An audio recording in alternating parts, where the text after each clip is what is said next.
गिरिशो वासुदेवः प्रद्युम्नो अमितविक्रमः सङ्कर्षणो निरुद्धश्च शेषाद्रिपतिरेव च जनार्दनः पद्मनाभो वेङ्कटाचलवासनः सृष्टिकर्ता जगन्नाथो माधवो भक्तवत्सलः गोविन्दो गोपतिः कृष्णः केशवो गरुडध्वजः वराहो वामनश्चैव नारायणाधोक्षजः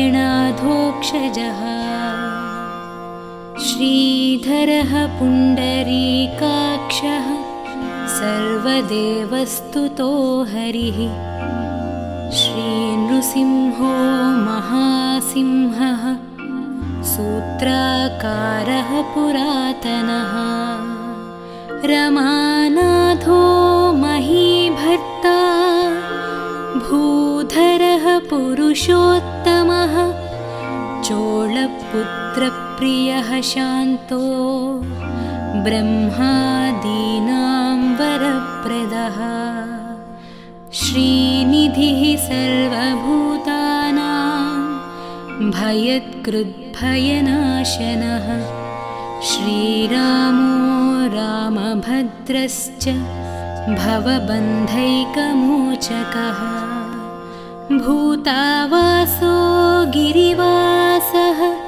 श्रीनिवासः श्रियः पतिः अच्युतानन्तगोविन्दो विष्णुर्वेङ्कटनायकः सर्वदेवैकशरणं सर्वदेवैकदैवतं समस्तदेवकवचं सर्वदेवशिखामणिः इतीदं कीर्तितं यस्य विष्णोरमिततेजसः त्रिकाले यः पठेन्नित्यं पापं तस्य न विद्यते राजद्वारे पठेद्घोरे सङ्ग्रामे रिपुसङ्कटे भूतसर्पपिशाचादिभयं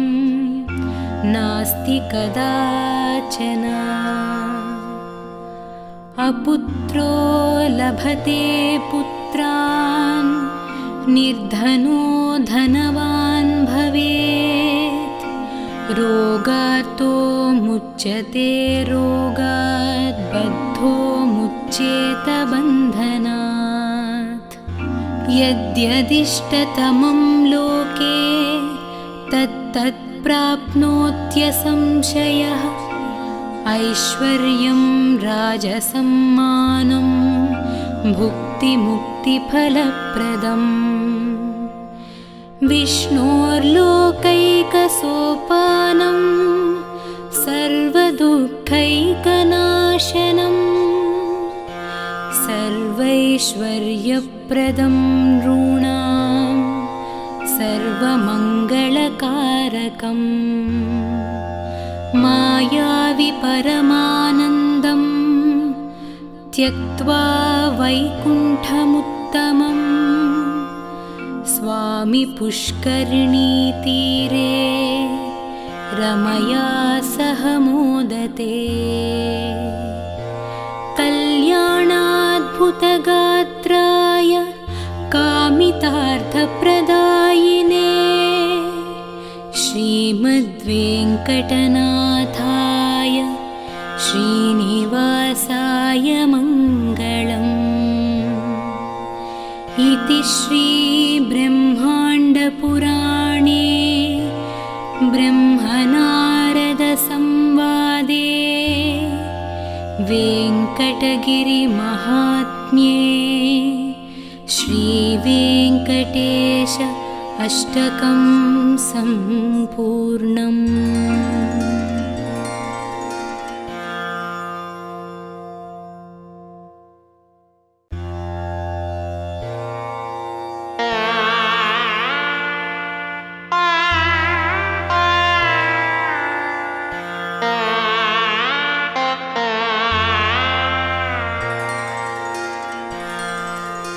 वेङ्कटेशो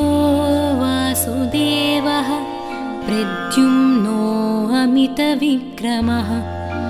सङ्कर्षणो निरुद्धश्च शेषाद्रिपतिरेव च जनार्दनः पद्मनाभो वेङ्कटाचलवासनः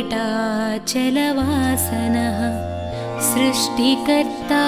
जगन्नाथो माधवो भक्तवत्सलः गोविन्दो गोपतिः कृष्णः केशवो गरुडध्वजः वराहो वामनश्चैव नारायणाधोक्षजः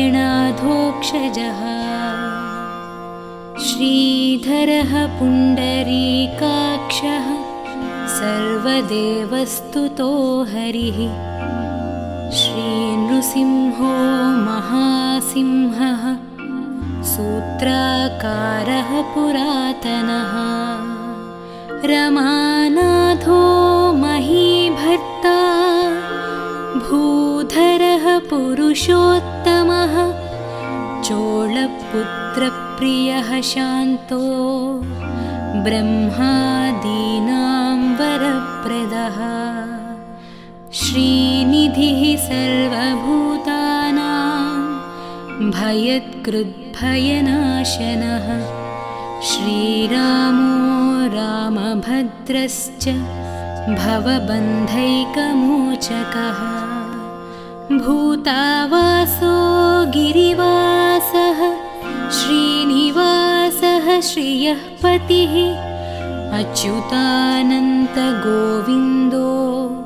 विष्णुर्वेङ्कटनायकः सर्वदेवैकशरणं सर्वदेवैकदैवतं समस्तदेवकवचं सर्वदेवशिखामणिः इतीदं कीर्तितं यस्य विष्णोरमिततेजसः त्रिकाले यः पठेन्नित्यं पापं तस्य न विद्यते राजद्वारे पठेद्घोरे सङ्ग्रामे रिपुसङ्कटे भूतसर्पपिशाचादिभयं नास्ति कदाचन अपुत्रो लभते पुत्रान् निर्धनो धनवान् भवेत् रोगार्तो मुच्यते रोगात् बद्धो मुच्येत बन्धनात् यद्यदिष्टतमं लोके तत्तत् प्राप्नोत्यसंशयः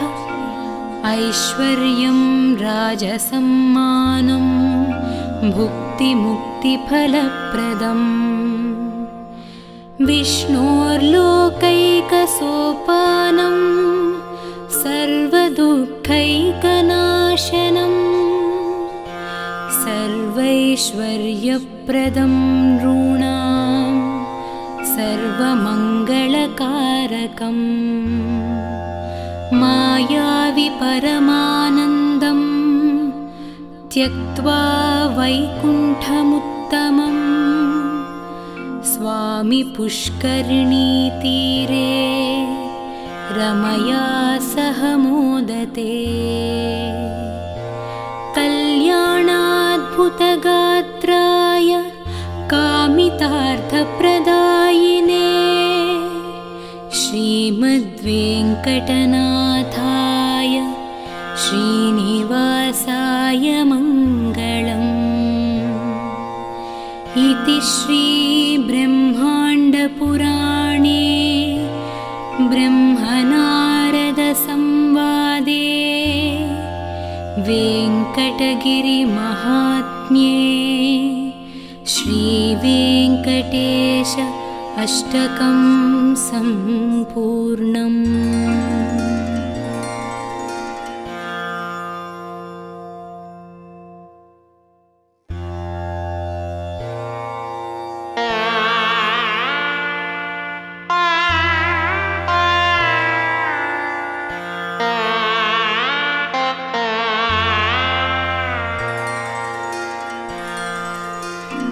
वेङ्कटेशो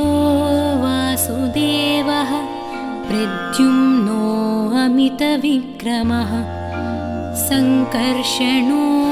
निरुद्धश्च शेषाद्रिपतिरेव च जनार्दनः पद्मनाभो वेङ्कटाचलवासनः सृष्टिकर्ता जगन्नाथो माधवो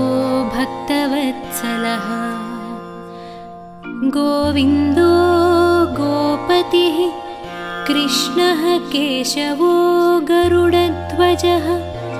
वराहो वामनश्चैव नारायणाधोक्षजः श्रीधरः पुण्डरीकाक्षः सर्वदेवस्तुतो हरिः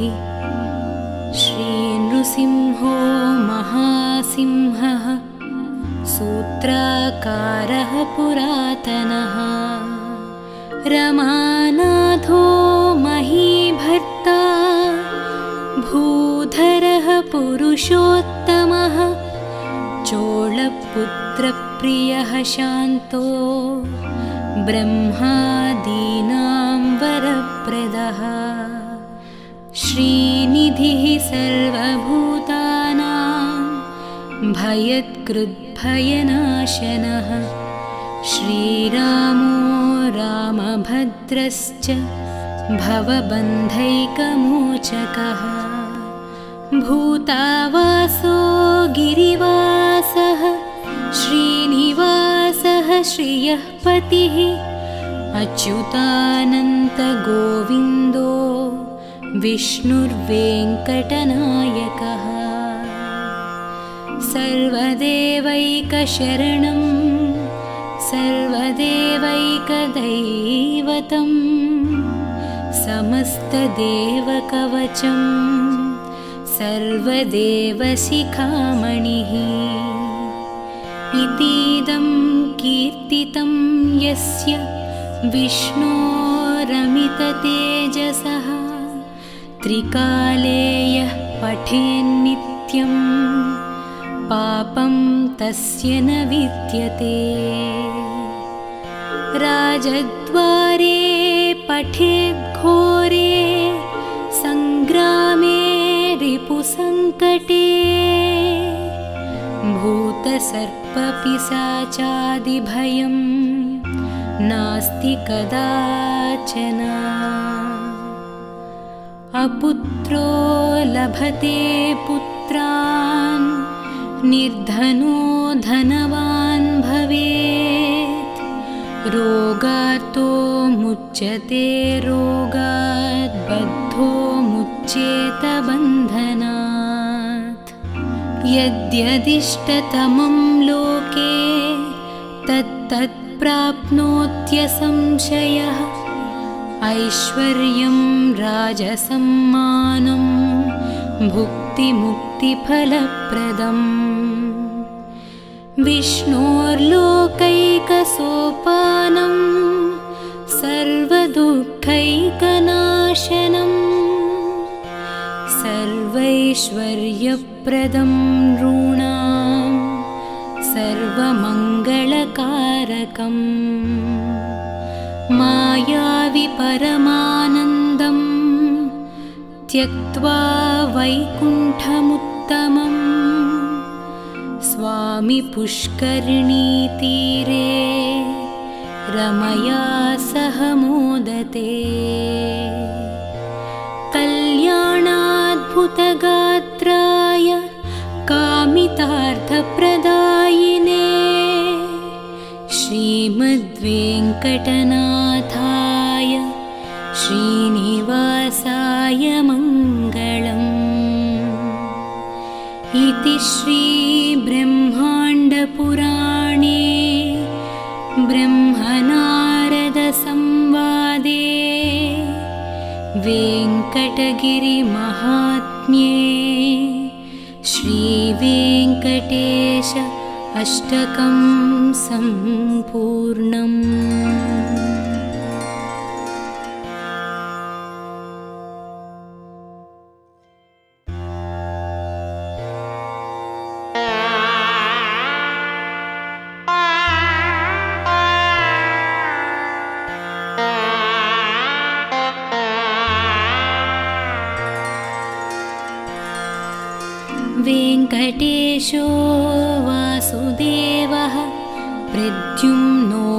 कामितविक्रमः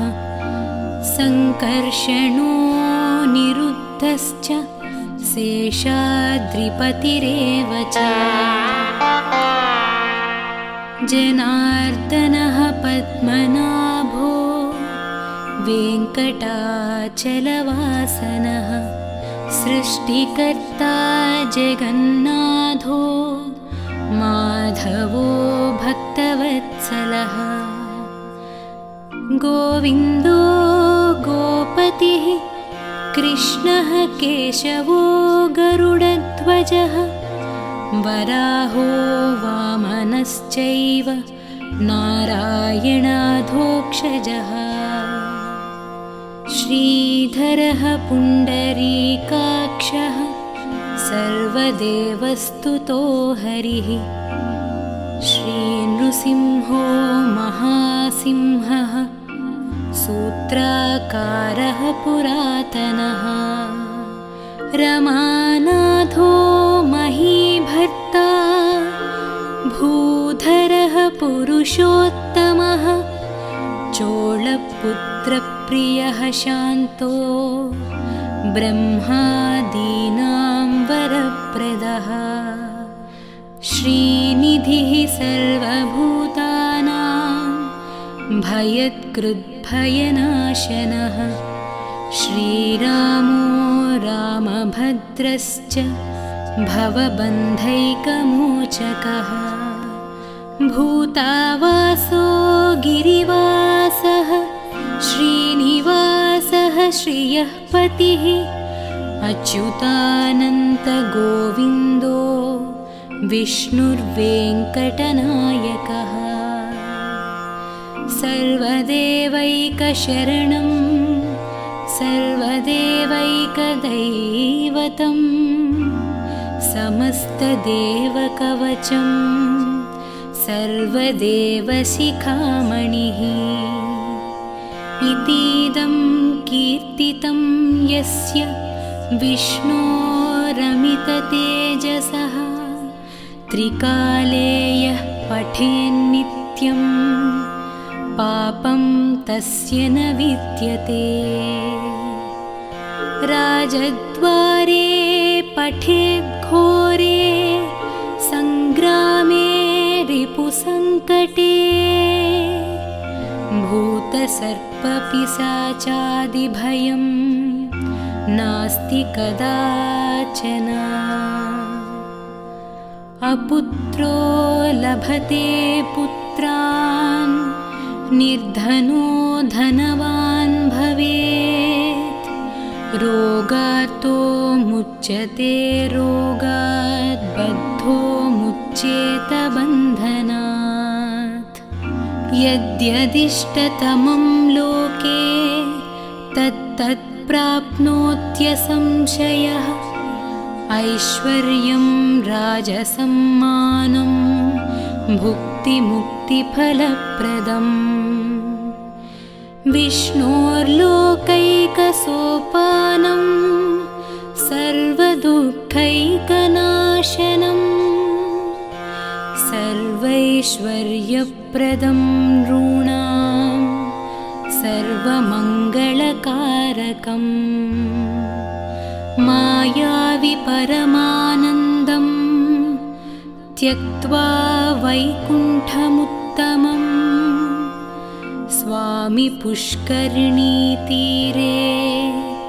रमया सह मोदते कल्याणाद्भुतगात्राय कामितार्थप्रदायिने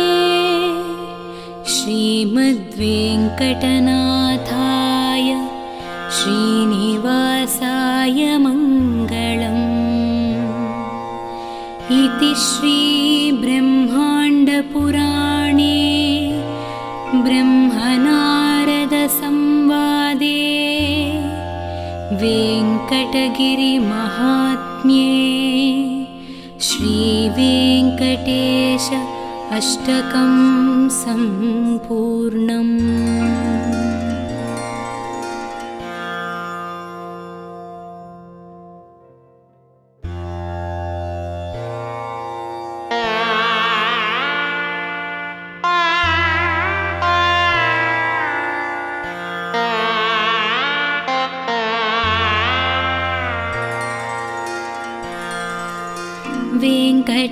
गिरीशो वासुदेवः प्रद्युम्नो अमितविक्रमः सङ्कर्षणो निरुद्धश्च शेषाद्रिपतिरेव च जनार्दनः पद्मनाभो वेङ्कटाचलवासनः सृष्टिकर्ता जगन्नाथो माधवो भक्तवत्सलः गोविन्दो गोपतिः कृष्णः केशवो गरुडध्वजः वराहो वामनश्चैव नारायणाधोक्षजः श्रीधरः पुण्डरीकाक्षः सर्वदेवस्तुतो हरिः श्रीनृसिंहो महासिंहः सूत्राकारः पुरातनः रमानाथो महीभर्ता भूधरः पुरुषोत्तमः चोळपुत्रप्रियः शान्तो ब्रह्मादीनां वरप्रदः श्रीनिधिः सर्वभूतानां भयत्कृद्भयनाशनः श्रीरामो रामभद्रश्च भवबन्धैकमोचकः भूतावासो गिरिवासः श्रीनिवासः श्रियः पतिः अच्युतानन्तगोविन्दो विष्णुर्वेङ्कटनायकः सर्वदेवैकशरणं सर्वदेवैकदैवतं समस्तदेवकवचं सर्वदेवशिखामणिः इतीदं कीर्तितं यस्य विष्णोरमिततेजसः त्रिकाले यः पठेन्नित्यं पापं तस्य न विद्यते राजद्वारे पठेद्घोरे सङ्ग्रामे रिपुसङ्कटे भूतसर्पपिशाचादिभयं नास्ति कदाचन अपुत्रो लभते पुत्रान् निर्धनो धनवान् भवेत् रोगार्तो मुच्यते रोगात् बद्धो मुच्येत बन्धनात् यद्यदिष्टतमं लोके तत्तत् प्राप्नोत्यसंशयः ऐश्वर्यं राजसम्मानं भुक्तिमुक्तिफलप्रदम् विष्णोर्लोकैकसोपानं सर्वदुःखैकनाशनं सर्वैश्वर्यप्रदं नॄणां सर्वमङ्गलकारकम् मायावि परमानन्दं त्यक्त्वा वैकुण्ठमुत्तमं स्वामि पुष्करिणीतीरे रमया सह मोदते कल्याणाद्भुतगात्राय कामितार्थप्रदायिने श्रीमद्वेङ्कटनाथाय श्रीनिवासाय मङ्गलम् इति श्रीब्रह्माण्डपुराणे ब्रह्मनारदसंवादे वेङ्कटगिरिमहात्म्ये श्रीवेङ्कटेश अष्टकं सम्पूर्णम्।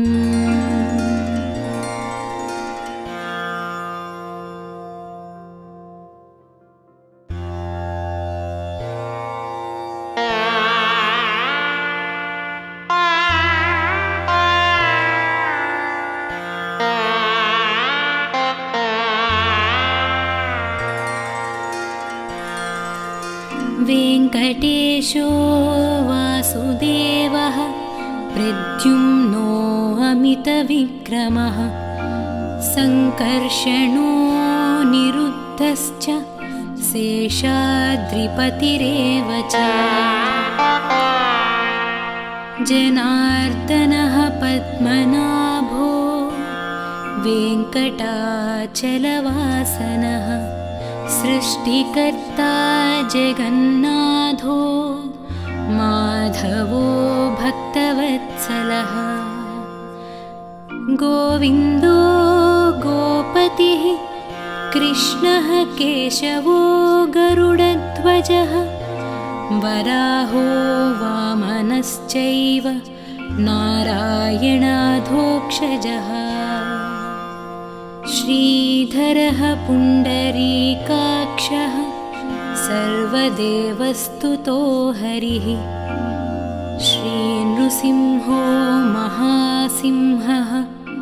सूत्राकारः पुरातनः रमानाथो महीभर्ता भूधरः पुरुषोत्तमः चोळपुत्रप्रियः शान्तो ब्रह्मादीनां वरप्रदः श्रीनिधिः सर्वभूतानां भयत्कृद्भयनाशनः श्रीरामो रामभद्रश्च भवबन्धैकमोचकः भूतावासो गिरिवासः श्रीनिवासः श्रियः पतिः अच्युतानन्तगोविन्दो विष्णुर्वेङ्कटनायकः सर्वदेवैकशरणं सर्वदेवैकदैवतं समस्तदेवकवचं सर्वदेवशिखामणिः इतीदं कीर्तितं यस्य विष्णोरमिततेजसः त्रिकाले यः पठेन्नित्यं पापं तस्य न विद्यते राजद्वारे पठेद्घोरे सङ्ग्रामे रिपुसङ्कटे भूतसर्पपिशाचादिभयं नास्ति कदाचन अपुत्रो लभते पुत्रान् निर्धनो धनवान् भवेत् रोगातो मुच्यते रोगात् बद्धो मुच्येत बन्धनात् यद्यदिष्टतमं लोके तत्तत् प्राप्नोत्यसंशयः ऐश्वर्यं राजसम्मानं भुक्तिमुक्तिफलप्रदम् विष्णोर्लोकैकसोपानं सर्वदुःखैकनाशनं सर्वैश्वर्यप्रदं नॄणां सर्वमङ्गलकारकम् मायावि परमानन्दं त्यक्त्वा वैकुण्ठमुत्तमम् स्वामी पुष्करिणीतीरे रमया सह मोदते कल्याणाद्भुतगात्राय कामितार्थप्रदायिने श्रीमद्वेङ्कटनाथाय श्रीनिवासाय मङ्गलम् इति श्रीब्रह्माण्डपुराणे ब्रह्मनारदसंवादे वेङ्कटगिरिमहात्म्ये श्रीवेङ्कटेश अष्टकं सम्पूर्णम्।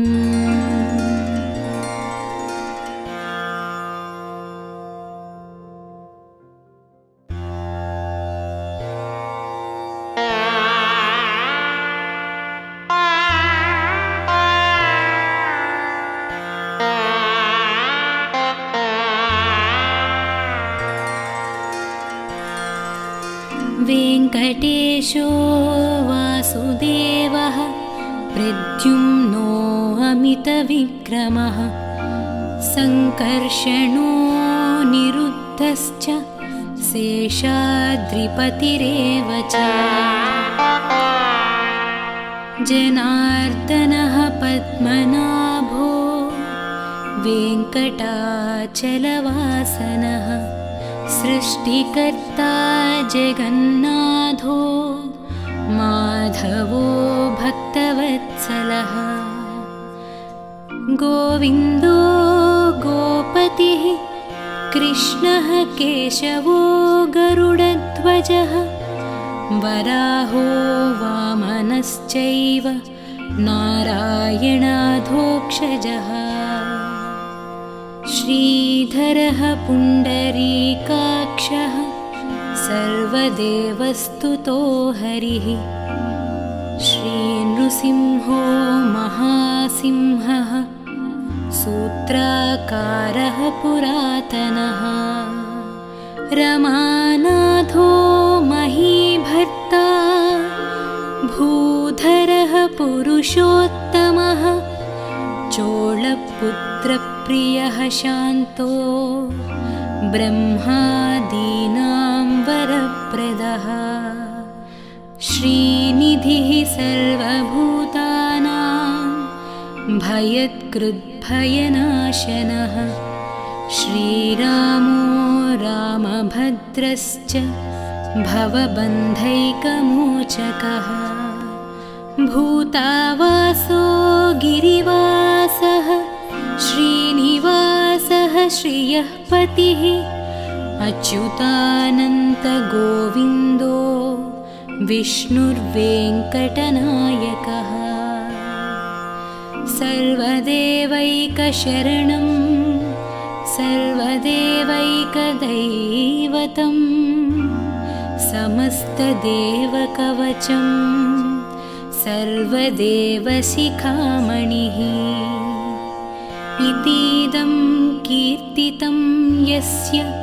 विष्णोरमिततेजसः त्रिकाले यः पठेन्नित्यं पापं तस्य न विद्यते राजद्वारे पठेद्घोरे सङ्ग्रामे रिपुसङ्कटे भूतसर्पपिशाचादिभयं नास्ति कदाचन अपुत्रो लभते पुत्रान्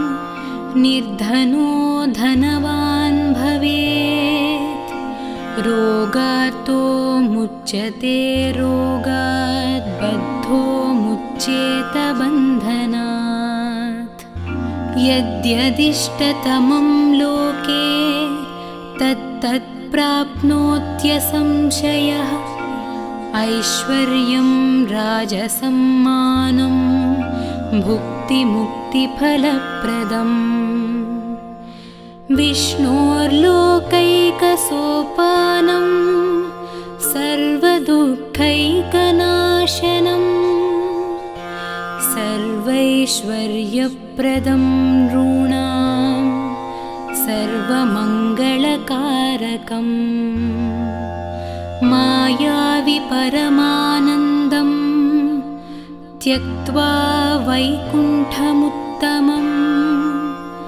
स्वामी पुष्करिणीतीरे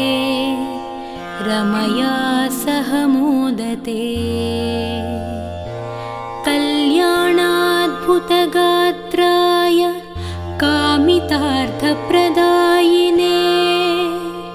श्रीमद्वेङ्कटनाथाय श्रीनिवासाय मङ्गलम्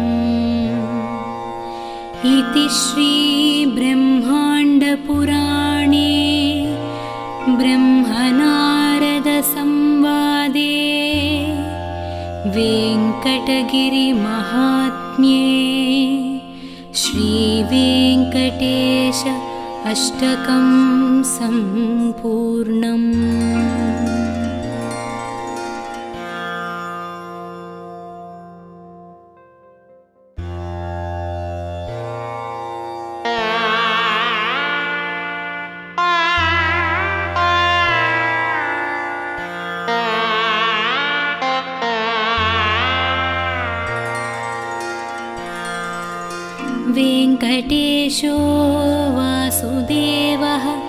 प्रद्युम्नो अमितविक्रमः सङ्कर्षणो निरुद्धश्च शेषाद्रिपतिरेव च जनार्दनः पद्मनाभो वेङ्कटाचलवासनः सृष्टिकर्ता जगन्नाथो माधवो भक्तवत्सलः गोविन्दो गोपतिः कृष्णः केशवो गरुडध्वजः वराहो वामनश्चैव नारायणाधोक्षजः श्रीधरः पुण्डरीकाक्षः सर्वदेवस्तुतो हरिः श्रीनृसिंहो महासिंहः सूत्राकारः पुरातनः रमानाथो महीभर्ता भूधरः पुरुषोत्तमः चोळपुत्रप्रियः शान्तो ब्रह्मादीनां वरप्रदः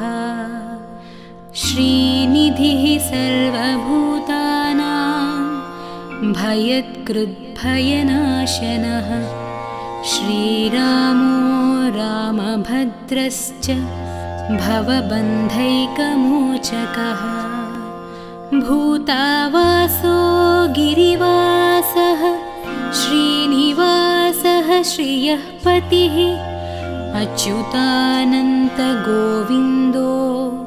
विष्णुर्वेङ्कटनायकः सर्वदेवैकशरणं सर्वदेवैकदैवतं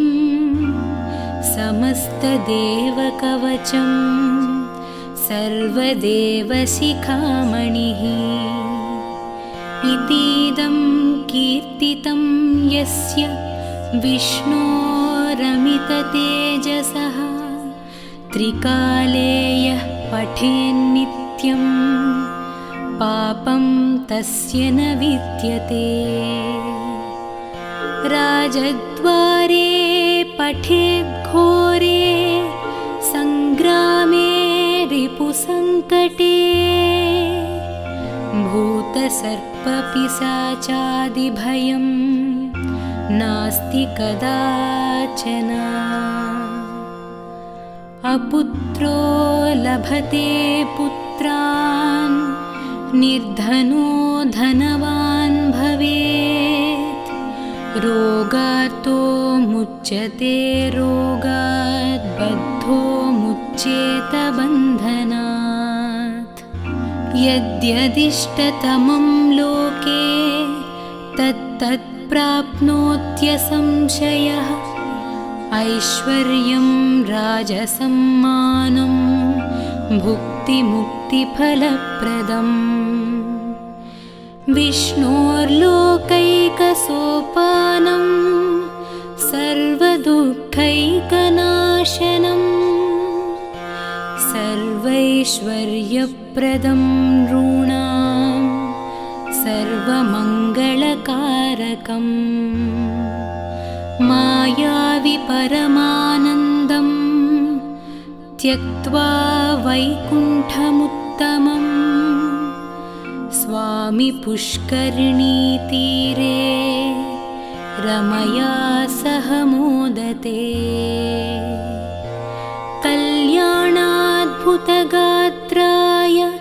कामितार्थप्रदायिने श्रीमद्वेङ्कटनाथाय श्रीनिवासाय मङ्गलम् इति श्रीब्रह्माण्डपुराणे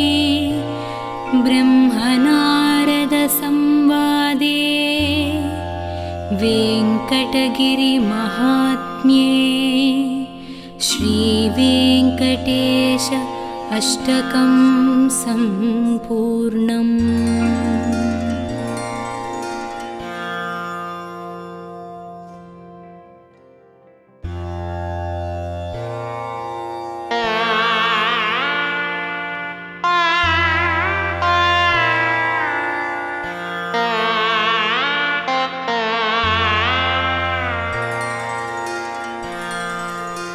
वेङ्कटेशो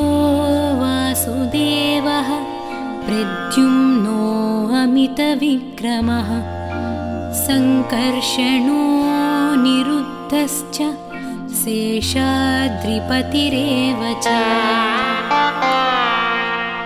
जनार्दनः पद्मनाभो वेङ्कटाचलवासनः सृष्टिकर्ता जगन्नाथो माधवो भक्तवत्सलः गोविन्दो गोपतिः कृष्णः केशवो गरुडध्वजः वराहो वामनश्चैव नारायणाधोक्षजः श्रीधरः पुण्डरीकाक्षः सर्वदेवस्तुतो हरिः श्रीनृसिंहो महासिंहः सूत्राकारः पुरातनः रमानाथो महीभर्ता भूधरः पुरुषोत्तमः चोळपुत्रप्रियः शान्तो ब्रह्मादीनां वरप्रदः श्रीनिधिः सर्वभूतानां भयत्कृद्भयनाशनः श्रीरामो रामभद्रश्च भवबन्धैकमोचकः भूतावासो गिरिवासः श्रीनिवासः श्रियः पतिः अच्युतानन्तगोविन्दो विष्णुर्वेङ्कटनायकः सर्वदेवैकशरणं सर्वदेवैकदैवतं समस्तदेवकवचं सर्वदेवशिखामणिः इतीदं कीर्तितं यस्य विष्णोरमिततेजसः त्रिकाले यः पठेन्नित्यं पापं तस्य न विद्यते राजद्वारे पठेद्घोरे सङ्ग्रामे रिपुसङ्कटे भूतसर्पपिशाचादिभयं नास्ति कदाचन अपुत्रो लभते पुत्रान् निर्धनो धनवान् भवेत् रोगार्तो मुच्यते रोगात् बद्धो मुच्येत बन्धनात् यद्यदिष्टतमं लोके तत्तत् प्राप्नोत्यसंशयः ऐश्वर्यं राजसम्मानं भुक्तिमुक्तिफलप्रदम् विष्णोर्लोकैकसोपानं सर्वदुःखैकनाशनं सर्वैश्वर्यप्रदं नॄणां सर्वमङ्गलकारकम् मायावि परमानन्दं त्यक्त्वा वैकुण्ठमुत्तमम्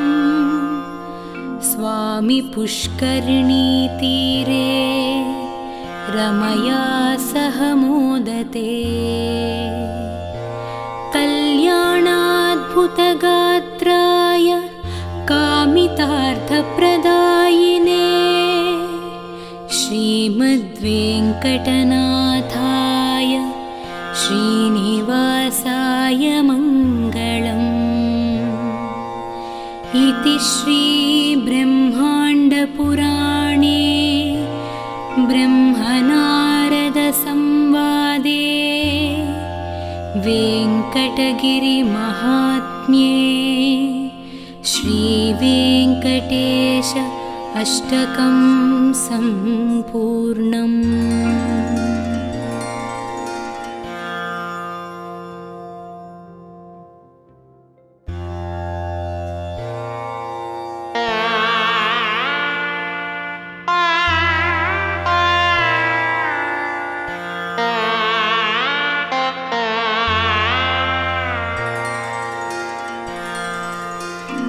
वेङ्कटेशो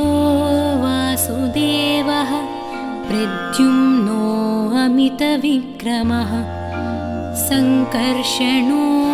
निरुद्धश्च शेषाद्रिपतिरेव च जनार्दनः पद्मनाभो वेङ्कटाचलवासनः सृष्टिकर्ता जगन्नाथो माधवो भक्तवत्सलः गोविन्दो गोपतिः कृष्णः केशवो गरुडध्वजः वराहो वामनश्चैव नारायणाधोक्षजः श्रीधरः पुण्डरीकाक्षः सर्वदेवस्तुतो हरिः श्रीनृसिंहो महासिंहः सूत्राकारः पुरातनः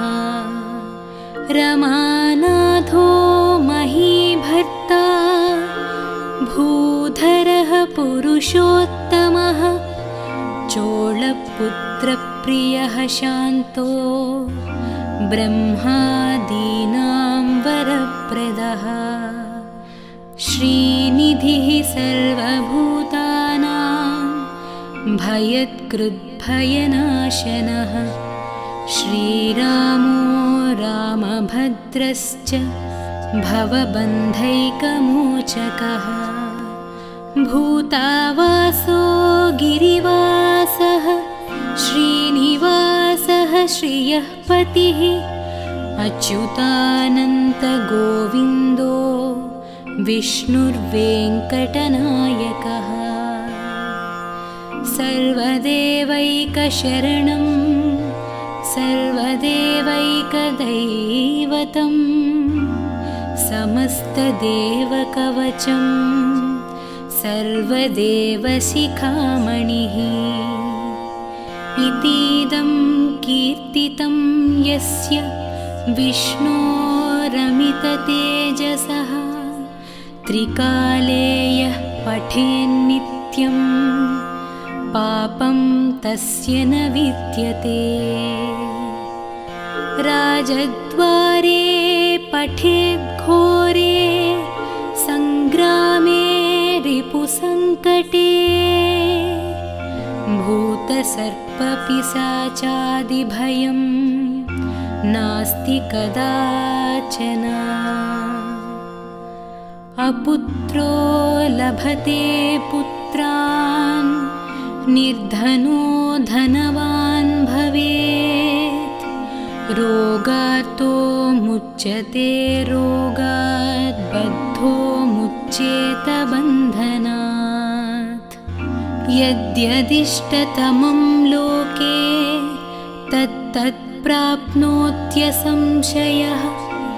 ऐश्वर्यं राजसम्मानं भुक्तिमुक्तिफलप्रदम् विष्णोर्लोकैकसोपानं सर्वदुःखैकनाशनं सर्वैश्वर्यप्रदं नॄणां सर्वमङ्गलकारकम् मायावि परमानन्दं त्यक्त्वा वैकुण्ठमुत्तमं स्वामि पुष्करिणीतीरे रमया सह मोदते कल्याणाद्भुतगात्राय कामितार्थप्रदायिने श्रीमद्वेङ्कटनाथाय श्रीनिवासाय मङ्गलम् इति श्रीब्रह्माण्डपुराणे ब्रह्मनारदसंवादे वेङ्कटगिरिमहात्म्ये श्रीवेङ्कटेश अष्टकं सम्पूर्णम्।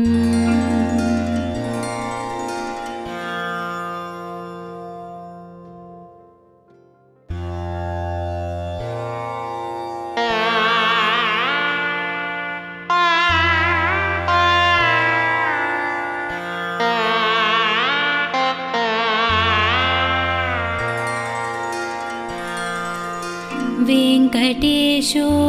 वासुदेवः प्रद्युम्नो अमितविक्रमः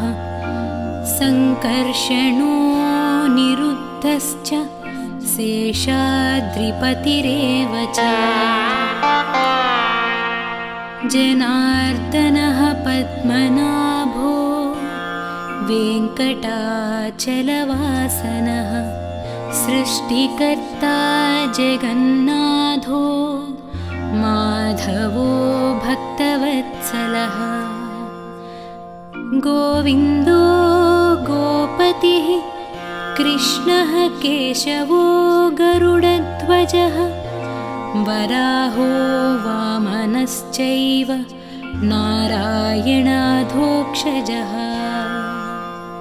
श्रीधरः पुण्डरीकाक्षः सर्वदेवस्तुतो हरिः श्रीनृसिंहो महासिंहः सूत्राकारः पुरातनः रमानाथो महीभर्ता भूधरः पुरुषोत्तमः चोळपुत्रप्रियः शान्तो ब्रह्मादीनां वरप्रदः श्रीनिधिः सर्वभूतानां भयत्कृद्भयनाशनः श्रीरामो रामभद्रश्च भवबन्धैकमोचकः भूतावासो गिरिवासः श्रीनिवासः श्रियः पतिः अच्युतानन्तगोविन्दो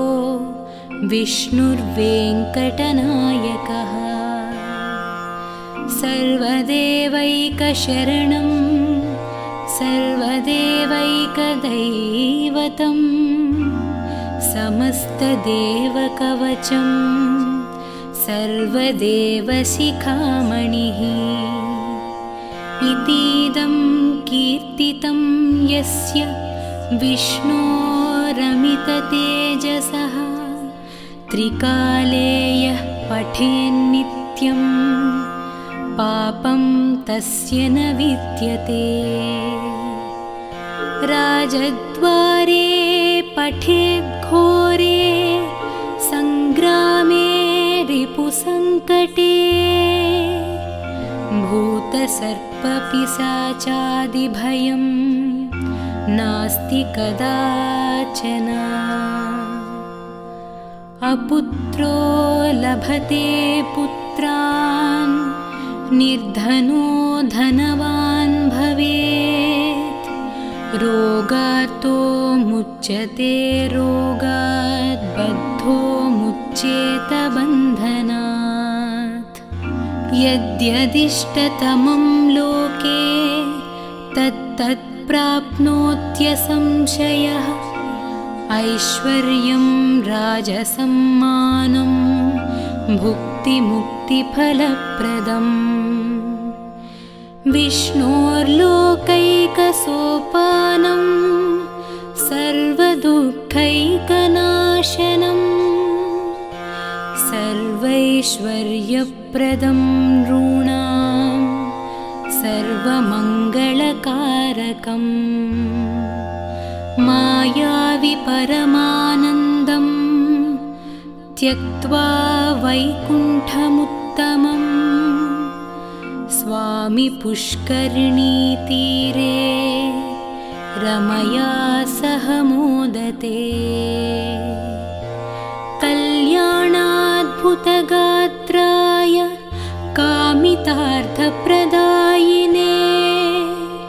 श्रीमद्वेङ्कटनाथाय श्रीनिवासाय मङ्गलम् इति श्रीब्रह्माण्डपुराणे ब्रह्मनारदसंवादे वेङ्कटगिरिमहात्म्ये श्रीवेङ्कटेश अष्टकं सम्पूर्णम्।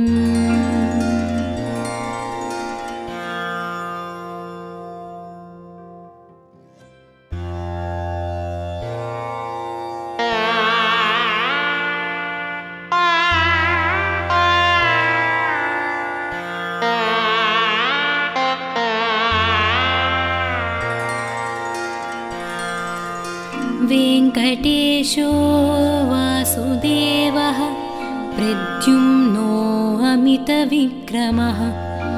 सङ्कर्षणो निरुद्धश्च शेषाद्रिपतिरेव च जनार्दनः पद्मनाभो वेङ्कटाचलवासनः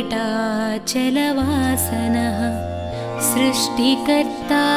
जगन्नाथो माधवो भक्तवत्सलः गोविन्दो गोपतिः कृष्णः केशवो गरुडध्वजः वराहो वामनश्चैव नारायणाधोक्षजः श्रीधरः पुण्डरीकाक्षः सर्वदेवस्तुतो हरिः श्रीनृसिंहो महासिंहः सूत्राकारः पुरातनः रमानाथो महीभर्ता भूधरः पुरुषोत्तमः चोळपुत्रप्रियः शान्तो ब्रह्मादीनां वरप्रदः श्रीनिधिः सर्वभूतानां भयत्कृद्भयनाशनः श्रीरामो रामभद्रश्च भवबन्धैकमोचकः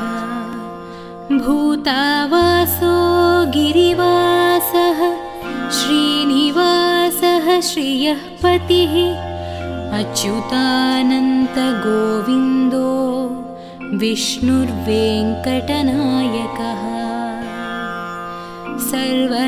सर्वदेवैकशरणं सर्वदेवैकदैवतं समस्तदेवकवचं सर्वदेवशिखामणिः इतीदं कीर्तितं यस्य विष्णोरमिततेजसः त्रिकाले यः पठेन्नित्यं पापं तस्य न विद्यते राजद्वारे पठेद्घोरे सङ्ग्रामे रिपुसङ्कटे भूतसर्पपिशाचादिभयं नास्ति कदाचन अपुत्रो लभते पुत्रान् निर्धनो धनवान् भवेत् रोगार्तो मुच्यते रोगात् बद्धो मुच्येत बन्धनात्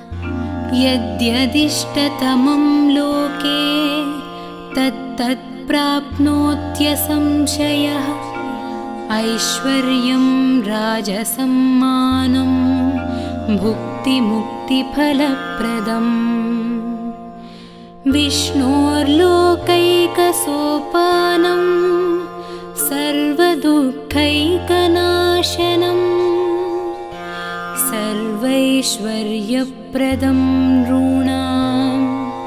सर्वमङ्गलकारकम् मायावि परमानन्दं त्यक्त्वा वैकुण्ठमुत्तमं स्वामि पुष्करिणीतीरे रमया सह मोदते कल्याणाद्भुतगात्राय कामितार्थप्रदायिने श्रीमद्वेङ्कटनाथाय श्रीनिवासाय मङ्गलम्